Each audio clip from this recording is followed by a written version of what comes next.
살아있는 인간이라면 반드시 하는 것 중에 하나가 먹고 자고 걷는 것입니다. 살아있는 사람에게 주어진 것이지요. 살아있기 때문에 걷는 거예요. 죽은 사람은 못 걸어요. 죽어있는 사람이 밤에 잠깐 일어났다가 다니다가 다시 들어가는 일은 없지요. 그래서 인간을 규정할 때 직립보행의 인간이라고 하는 말이 참 타당한 말입니다. 살아있는 사람은 다 걷습니다. 사랑하는 성도 여러분, 하루에 얼마나 걸으시는지 모르겠습니다. 일상적으로 운동을 하지 않고 일상적으로 걷는 걸음수가 4,000보 미만이라고 합니다. 그전에는 대부분 걸어 다녔어요. 그런데 지금은 이 교통이 워낙 발달해서 걷는 일이 많지 않습니다. 많이 걷는 것 같아도 직장 생활하고 뭘 하고 해도 통상 평균적으로 4,000보 미만 걷는다 얘기를 하죠. 먹는 거는 4,000칼로리 이상 먹어서 그거를 다 이제 소모하지 못하니까 비만으로 가는 거고요. 그래서 만보 걷기를 해야 된다 이런 이야기를 하지요. 제가 생각해 봤어요. 성경에서 제일 많이 걸었던 사람은 누굴까? 누굴 것 같아요? 구약 성경에서 모세가 제일 많이 걸었습니다. 왜 많이 걸었느냐? 애굽에서 왕대로 생활할 때 그러다가 미디안 광야로 나가서 40년 동안 목동 생활을 할 때 대부분 걸어서 목동 생활을 했을 것이고, 또 애굽에서 이스라엘 백성들을 가나안 땅으로 인도해 낼 때 광야에서 40년을 보냈기 때문에 평생 모세는 걷고 걸었는데, 특별히 우리가 잘 알고 있는 것은 광야에서 40년 동안 걸었다는 것이요. 그런데 그 광야 40년은 굉장히 어려운 기간이었어요. 그런데 모세는 광야의 어려움 가운데서도 결코 멈추지 않았던 것을 우리는 기억해야 합니다. 함께 따라 하도록 하겠습니다. 광야의 어려움에서도 멈추지 않았던 모세. 광야라고 하는 것이 굉장히 어려웠어요. 힘든 곳이었어요. 애굽에서 가나안으로 갈 때 바로 애굽에서 나오자마자 가나안이었으면 최고였는데 그렇지 않았어요. 통상 애굽에서 가나안까지 도보로 걸으면 일주일에서 열흘 정도 걸린다고 얘기를 합니다. 그런데 이스라엘 백성들이 불순종함으로 말미암아 40년 동안 광야에서 보내게 되었습니다. 애굽에서 모세가 이스라엘 백성들을 인도해 낼 때 이스라엘 백성들은 굉장히 흥분된 상태였어요. 이제 애굽에서의 고생은 끝났고 이제 우리는 꽃길만 걸으면 된다, 이런 생각을 하고 있었어요. 그래서 나왔는데 바로 가나안 땅이 아니라 광야를 거치게 됐어요. 그래도 처음에는 괜찮았어요. 애굽에서 나올 때 애굽 사람들이 하나님의 10가지 재앙을 겪는 것을 보았죠. 애굽에서 나와서 홍해바다가 앞을 가로막고 있을 때 하나님께서 역사하셔서 그 홍해바다가 갈라진 홍해바다를 이스라엘 백성들이 육지와 같이 마른 땅과 같이 그렇게 걸었습니다. 그리고 그렇게 홍해바다도 건너서 광야로 막 나왔을 때는 뭐라도 할 수 있을 것이라고 생각을 했어요. 그런데 모세가 그 이스라엘 백성들을 광야로 데리고 나와서 3일이 지났는데 마실 물을 얻지 못했어요. 그러니까 그 마실 물을 얻지 못했다고 해서 출애굽기 15장에 보면 원망하고 불평하는 이야기가 기록되어 있죠. 출애굽기 15장 22절로 24절 말씀 함께 합니다. 모세가 홍해에서 이스라엘을 인도하며 그들이 나와서 수르 광야로 들어가서 거기서 사흘 길을 걸었으나 물을 얻지 못하고 마라에 이르렀더니 그곳 물이 서서 마시지 못하게 했으므로 그 이름을 마라라 하였더라. 백성이 모세에게 원망하여 이르되 우리가 무엇을 마실까 하며, 무슨 얘기냐면 잘못 나왔다는 거예요. 잘못 나왔다. 야, 잘못 나왔다. 마실 물이 없네. 야, 우리가 이게 마실 물이 없어서 고생을 하네. 야, 이럴 줄은 몰랐다. 이 광야가 그런 줄 모르는 거예요. 겪으니까 원망한 거죠. 15장에는 마실 물이 없어서 원망을 하는데 출애굽기 16장에는 고기 없다고 또 난리예요. 고기 못 먹는다고 지금. 고기가 없다고. 출애굽기 16장 2절로 3절 말씀 함께 하도록 하겠습니다. 이스라엘 자손 온 회중이 그 광야에서 모세와 아론을 원망하여 이스라엘 자손이 그들에게 이르되 우리가 애굽 땅에서 고기 가마 곁에 앉아 있던 때와 떡을 배불리 먹던 때에 야훼의 손에 죽었더라면 좋았을 것을 너희가 이 광야로 우리를 인도해 내어 이 온 회중이 죽여 죽게 하는도다. 이 말씀을 가만히 보면 한국 속담이 떠올라. 먹다 죽은 귀신은 때깔도 곱다는 그 얘기야 지금 여기가. 그 말씀이잖아요. 애굽 땅에서 고기 가마 곁에 앉아 떡을 배불리 먹을 때 그때 죽었으면 좋았을 것을. 괜히 나왔다. 먹고 죽은 귀신은 때깔도 곱다는데 우리는 지금 굶어 죽게 생겼다. 이게 무슨 얘기예요? 잘못 나왔다는 거야. 그러니까 잘못 나왔으니까 어디로 돌아가죠? 애굽으로 돌아가자는 거예요. 그리고 실제로 애굽으로 돌아가려고 작성들을 했었죠. 애굽으로 다시 돌아가자. 종살이를 해도 좋으니까 먹을 것 마실 것 보장되어 있는 애굽으로 돌아가자. 그런데 모세는 그 몸의 방향이 가나안 땅을 향해 있습니까? 애굽을 향해 있습니까? 가나안 땅을 향해 있죠. 지금 우리가 살아가는데 그 믿음의 길이라고 하죠. 또 사는 길을 인생길이라고 하죠. 믿음의 길을 멈출 수가 없고 가는 인생의 길을 멈출 수가 없어요. 그런데 그 방향이 중요하다고 하는 거예요. 내 지금 방향이 어디를 향해 가고 있느냐? 과거로 향해 있느냐? 미래를 향해 있느냐? 내가 가나안 땅을 향해 지금 가고 있느냐? 광야에 있지만 내 방향이, 내가 지금 나가는 방향이, 내가 걸어가는 방향이 가나안 땅이냐 애굽 땅이냐 하는 것이 중요하다는 거예요. 힘들고 어려우면 과거를 돌아봅니다. 그러나 우리가 나갈 길은 무슨 길이다? 가나안 길로 나가는 길이라고 하는 것, 그것을 잊지 말아야 합니다. 인생이 광야와 같아요. 힘들어요. 다 꽃길이 아닙니다. 믿음의 길도 꽃길이면 얼마나 좋겠어요. 근데 그렇지 못해요. 믿음 생활하면서 당하는 어려움이 많이 있어요. 광야 같은 어려움이 있어요. 그래도 불구하고 우리는 그 모세와 같이 방향을 가나안 땅에서 돌이키지 말아야 한다고 하는 것입니다. 믿지 않는 사람의 인생은 어떤 길이에요? 1940년에 발표된 노래 나그네 설움과 같은 가사가 기가 막힙니다. 오늘도 걷는다마는 정처 없는 이 발길, 지나온 자국마다 눈물 고였다. 인생이라고 하는 게 정처가 없다고. 지금 내가 어디로 가는지 몰라. 근데 고생을 굉장히 많이 해. 그러니까 내가 살아온 자국마다 돌이켜보면 눈물 고여있다. 믿지 않는 사람들은 정처가 없어요. 정처가 없다는 것은 뭐냐면 목적지를 몰라. 고생은 왔는데 광야 같은 인생길에서 고생은 왔는데 갈 바를 알지 못하는 거예요. 근데 우리는 정처가 없지가 않지. 우리가 가는 길은, 살아서 가는 길은 가나안 길이고, 우리가 이 세상에서 생명을 다하면 어디로 간다? 천국을 향해서 가는 것이고. 믿으십니까? 우리가 가는 방향, 믿음의 길, 사는 게 광야 같지요. 예수님이 가신 길은 꽃길이었어요? 아니죠. 십자가의 길, 그 길이 여러분 꽃길이었어?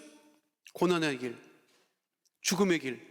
그런데 예수님께서 그 고난의 길, 십자가 길, 죽음의 길을 멈추지 않고 피하지 않으셔서 우리가 구원을 얻고 살았듯이, 지금 살고 있듯이 우리가 한 날 한 날 살아갈 때 힘들고 괴롭고 광야 같아도 그 광야길을 멈추지 않고 가나안을 향해 나가는 하나님의 자녀 되시기를 축원드립니다.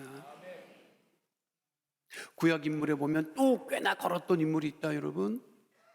내가 보니까 다윗이 꽤나 많이 걸었어. 다윗은 왜 걸었느냐? 도망 다니느라고.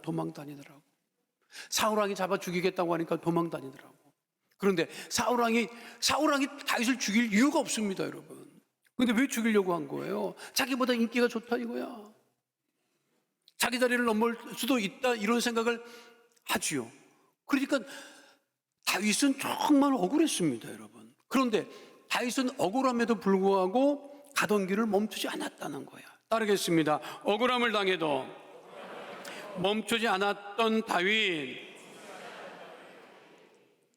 아니, 다윗은 정말 억울했습니다, 여러분. 왜 억울했냐? 블레셋에 누구도 이길 수 없는 골리앗을 죽였는데 그것 때문에 다윗이 어려움을 당해요. 왜 어려움을 당하느냐? 사무엘상 18장 6절로 7절 말씀 함께 하도록 하겠습니다. 무리가 돌아올 때 곧 다윗이 블레셋 사람을 죽이고 돌아올 때 여인들이 이스라엘 모든 성읍에서 나와서 노래하며 춤추며 소고와 경세를 가지고 왕 사울을 환영하는데 여인들이 뜨놀며 노래하여 이르되 사울이 죽인 자는 천천히요 다윗은 만만이로다 한지라. 이게 무슨 말이냐면 다윗이 블레셋 골리앗을 죽이고 사울왕이 병사를 다시 데리고 돌아올 때 그 소식을 들은 이스라엘 백성들이 너무 기뻐서 여인들이 춤추며 소고치며 환영사를 지금 한 거예요. 그런데 사울왕도 보통 아니었거든요. 용맹했고 용사였고 군사였습니다. 그런데 사울이 블레셋 사람을 죽인 단위가 1000명이라면 1000명 단위로 블레셋 사람을 이겼다면 다윗이 골리앗을 이긴 것은 블레셋 사람 10,000명을 죽인 것이다, 이 얘기를 하는 거야. 그러니까 사울이 죽인 자는 천천히요 다윗이 죽인 자는 만만이로다, 그렇게 환영을 했어요. 그런데 사울왕이 그 소리를 듣고 열을 받은 거야. 야, 나보다 더 인기가 많은데, 나보다 더 잘 나가는데, 그러면 저놈이 그렇게 잘 나가면 그 다음에 얻을 것은 무엇이지? 내 자리 아니야? 이렇게 생각을 해요. 그것이 사무엘상 18장 8절로 9절에 분명하게 기록되어 있지. 함께 합니다. 사울이 그 말에 불쾌하여 심히 노하여 이르되 다윗에게는 만만을 돌리고 내게는 천천만 돌리니 그가 더 얻을 것이 나라 말고 무엇이냐 하고 그날로 사울이 다윗을 주목하였더라. 그 이후로 사울 왕이 다윗을 죽이려고 하죠. 그러니까 다윗이 어떻게 해요? 도망을 다닙니다. 다윗은 사울 왕 앞에 죽임 당할 일을 한 적이 없다고요. 어떻게 된 거야? 억울한 거지. 얼마나 억울해요. 상을 받아도 지금 모자랄 판에 군사로 나갔어. 화랑 무공 훈장을 받아도, 미국으로 치면 명예 훈장을 받아도 모자랄 판에 왕이 죽이겠다고 덤비니까 도망을 다닙니다. 그 도망 다니는 길이 쉬웠겠어요? 너무 소문이 났어. 사울왕이 다윗을 죽이려고 해. 그러니까 다윗을 도와주면 같이 죽을 수 있어. 그러니까 다윗이 도망을 다니는데 누구도 다윗을 도와주는 사람이 없었어요. 동굴에 숨어 들어갔을 때 다윗과 같이 억울한 사람들이 다윗 주변에 몰려든 거야. 가만 보면 여러분, 사는 게 비슷해. 억울해. 인생이 억울해, 여러분. 여러분, 지나온 길을 생각해봐. 억울하다. 어렸을 때 당한 어려움이 얼마나 많아, 여러분. 집안에서 자랄 때 억울하지. 애들이 우는 이유는 다 억울해서 우는 거예요, 여러분. 잘못해서 우는 애들은 하나도 없어. 그냥 억울해. 자기가 왜 야단 맞는지도 모르고 야단 맞았다고, 선생님한테 야단 맞는데 왜 야단 맞아도 야단 맞았다고, 부모님한테 야단 맞지, 선생님한테 야단 맞았지, 직장생활 가니까 어디 왜 직장생활가 나를 왜 이렇게 괴롭히는 거야. 억울해. 애쓰고 수고하는데 억울하다고요. 세상에 억울한 사람 천지야. 옆에 사람 봐봐. 억울하게 생겼잖아, 여러분. 인생이 억울해요. 그래서 그런 말이 있어. 과거는 억울하고 미래는 암울하다. 이거 어떻게 하면 좋아? 인생이 그래요. 과거는 억울하고 미래는 불안하고 암울해. 그러니까 지금 인생이 괴로운 거야. 그런데 그때를 여러분 잘 견뎌낼 줄 알아야 합니다. 살면서 억울하지 않은 사람은 없어. 다 억울해. 유명한 영화 이병헌이 주연했던 달콤한 인생에서 그 주인공 이병헌도 억울하다. 그래가지고 얘기하잖아요. 저한테 왜 그랬어요? 억울하다는 얘기야. 나한테 왜 그랬어요? 말해봐요. 나한테 왜 그랬어요? 왜 날 죽이려고 하는 거예요? 그 얘기야, 여러분. 요즘만이 아닙니다. 10,000원짜리 보면 앞면에는 세종대왕 그려져 있어. 뒷면에는 장영실이 제작했던 혼천이 천상열차 분야지도가 있다고요. 세종대왕이 이루겠던 업적 중에 대부분이 장영실이 했던 것들입니다. 보니까 한글 창제를 제외하고는, 아니 오죽하면 그러니까 10,000원짜리 앞면에 세종대왕이고 그다음에 장영실이 제작했던 저게 그려져 있겠느냐고, 여러분. 그런데 우리나라 역사학자가 이해 못하는 것 중에 하나가 뭐냐면 장영실이 이게 천민 출신입니다. 대접을 못 받아야 될 사람인데 재능이 워낙 있으니까 세종대왕이 픽업했다고, 옆에 두고 있었다고. 그런데 지금 우리나라 역사학자들이 이해 못하는 게 뭐냐면 그 장영실이 어느 순간에 역사에서 사라져. 안 나타나. 이게 뭐지? 그렇게 잘 있다가 왜 갑자기 장영실이 무슨 일로 뭐 어떻게 됐다는 소리가 없이 그냥 기록이 없어요. 그래서 그걸 우리나라 역사학자들이 연구를 했다고. 이 도대체 무슨 일인가? 그랬더니 하나의 단초를 발견을 하지요. 장영실이 세종대왕 탈 가마를 제작했대. 가마를 제작하는데 세종대왕이 그 가마를 타기 전에 바퀴가 고장이 났단가 해서 그게 망가졌다는 거야. 그 이후로 장영실이 사라져. 제가 그 얘기를 듣고 생각했어요. 장영실이 다시 세종대왕을 만났다면 이렇게 얘기했을 것이다. 말해봐요. 나한테 왜 그랬어요?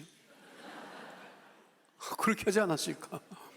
다윗도 그 쫓겨 다녔을 때 사울왕을 만났으면 사울왕에게 그렇게 얘기했을 거야. 말해봐요. 나한테 왜 그랬어요?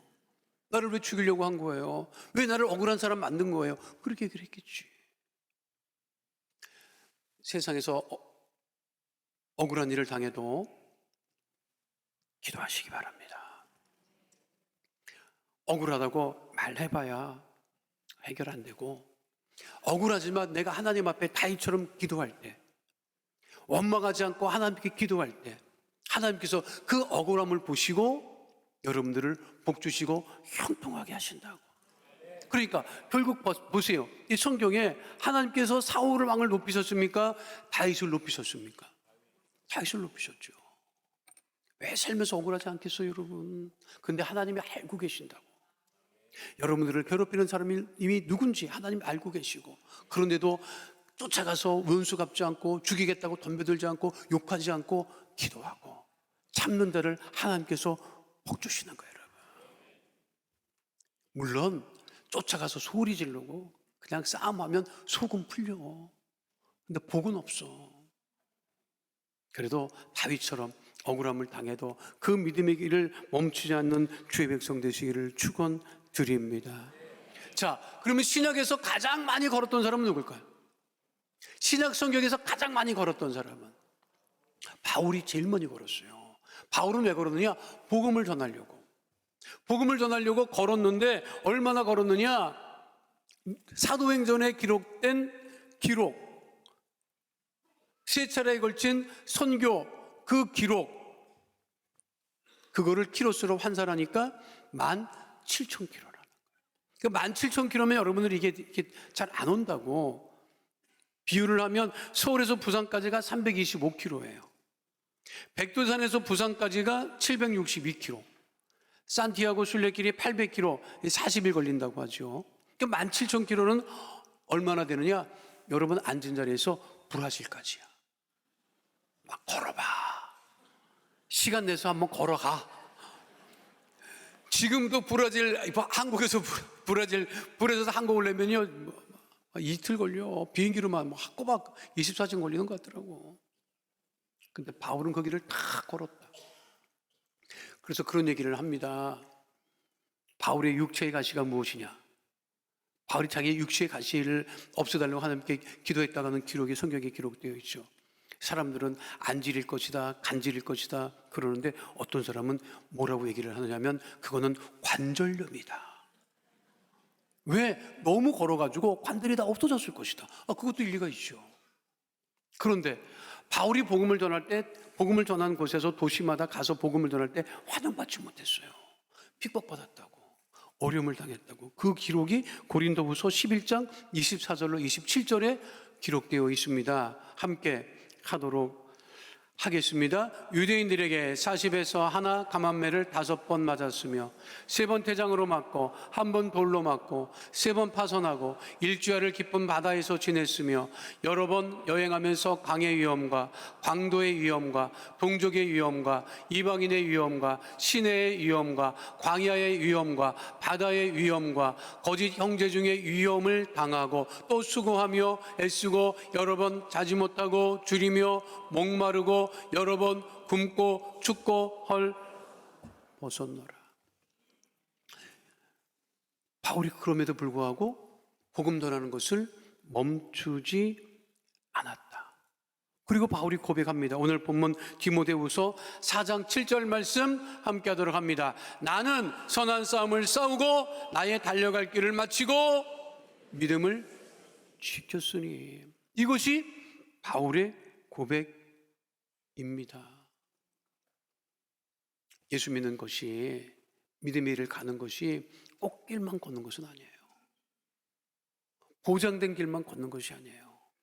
신앙생활하면서 당하는 어려움이 있고, 또 교회에서 신앙생활하면서 봉사하다가 교회를 섬기다가 억울한 일을 듣기도 하고 당하기도 하고 원치 않는 일을 겪기도 하지만, 그래도 늘 하나님께 감사하고 기도할 때 하나님께서 그 믿음을 보시고 기도를 들으시고 응답하시고 복 주시고 형통하게 하시는 거예요. 여러분이 직접 나서서 뭘 하려고 하지 마세요. 감사하고 또 감사하고 기도하시기 바랍니다. 여러분, 그리고 세상에는 천재는 없어. 놀고 먹는 천재는 없어. 머리가 좋아도 놀고 먹는 사람은 여러분 그거 오래 못 가. 천재라도 얼마나 열심히 노력하는지 알아요? 자기 길을 가는지 알아요? 천지창조 최후의 심판 다비드상을 연상하면 떠오르는 인물을 우리는 미켈란젤로를 떠올립니다. 그가 남긴 작품이 그냥 평범했다면 지금도 수없이 많은 사람이 그와 같은 작품을 남기겠죠. 근데 그와 같은 작품을 남길 수 없을 정도로 천재적인 재능을 가진 사람이었습니다. 그래서 프랑스의 작가이자 사상가인 롤랑은 이런 말을 했어요. 이 세상에서 가장 위대한 천재를 아는가? 나는 안다. 만약 천재의 존재조차 믿지 않는 사람이 있거나 혹은 천재란 어떤 사람인지 궁금하다면 미켈란젤로를 보라. 그게 답이다. 그런데 미켈란젤로는 생전에 살아있을 때 뭐라고 얘기하는지 아십니까? 나는 평범하다. 내가 지금의 경제에 이르기까지 얼마나 열심히 일하고 노력했는지 사람들이 안다면 내가 그렇게 위대해 보이지 않을 것이다. 나는 천재가 아니다. 다만 멈추지 않고 끝까지 했을 뿐이다. 믿음이라는 것도 마찬가지예요. 힘들고 어려운 일을 당해도, 괴로운 일을 당해도 그 믿음을 멈추지 않고 계속할 때 하나님께서 그 믿음을 보시고 여러분들을 축복하시고 복 주심을 잊지 마시고 더욱더 믿음의 전진을 향해 나가는 주의 백성 되시기를 축원드립니다. 여러분들은 참 대단해. 덥다고 예배를 등한히 했나? 쌀쌀하다고 예배를 등한히 했나? 더워도 추워도 변함없이 믿음을 가지고 나와서 예배드리고 주님을 섬기는 그 모습을 보시고 하나님께서 여러분들을 더욱더 복되고 형통케 하심을 바라보시고 날마다 믿음의 걸음을 멈추지 아니하는 하나님의 복 있는 자녀 다 되시기를 축원드립니다.